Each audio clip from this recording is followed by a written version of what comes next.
২০২৪-২৫ অর্থ বছরের জন্য ১১,৯৫,০০০ কোটি টাকার বিকল্প বাজেট প্রস্তাব দিয়েছে বাংলাদেশ অর্থনীতি সমিতি। তবে এই বাজেটে ঘাটতি থাকবে ১,৭০,৭১৯ কোটি টাকা। এই বাজেটের আকাল চলতি অর্থ বছরে সরকারের বাজেটের চেয়ে ১.৫৭ গুণ বেশি। দুপুরে রাজধানীর ইস্কাটনে বাংলাদেশ অর্থনীতি সমিতির কার্যালয়ে এই বিকল্প প্রস্তাব দেন সমিতির সাধারণ সম্পাদক মোহাম্মদ আইনুল ইসলাম। প্রস্তাবনায় বলা হয়, প্রস্তাবিত বিকল্প বাজেট অর্থায়নে কোনো বৈদেশিক ঋণের প্রয়োজন হবে না। আরো জানাচ্ছেন সাজ্জাদ জাহান। রাজধানীর ইস্কাটনে ২০২৪-২৫ অর্থ বছরের জাতীয় বাজেট পেশের আগে বিকল্প বাজেট প্রস্তাব করেছে বাংলাদেশ অর্থনীতি সমিতি। লিমিটের উপরে টাকা গেলেই ওটা কিন্তু বাংলাদেশ ব্যাংকে রিপোর্ট করতে হয়।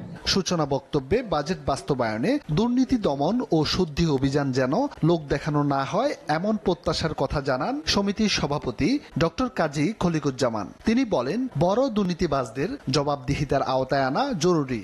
ব্যাংকিং খাতে সুশাসনের সংকট, অতিমাত্রার খেলাপি ঋণ এবং সরকারি বেসরকারি ব্যাংকসমূহ অনেক ব্যাংকের টালমাটাল অবস্থা, এখানেও দুষ্টচক্রগুলোর দমনে অগ্রাধিকার দিতে হবে। আর অবশ্যই স্বচ্ছতা, জবাবদিহিতা ও তদারকি নিশ্চিত করতে হবে।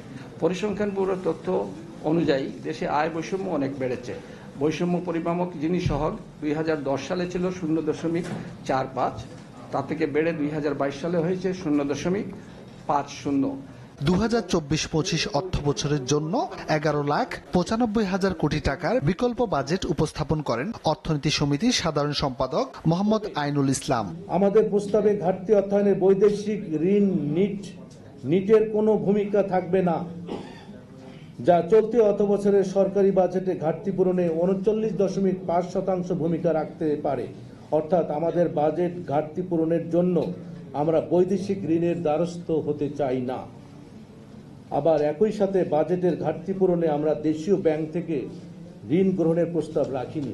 এ সময় অর্থনীতিবিদ আবুল বারকাত সরকারকে রাজস্ব আদায় ও বৈদেশিক মুদ্রা সঞ্চয়ের পরামর্শ দেন। বাংলাদেশের সম্পদ কর আইন আছে, সম্পদ কর নেওয়া হয় না।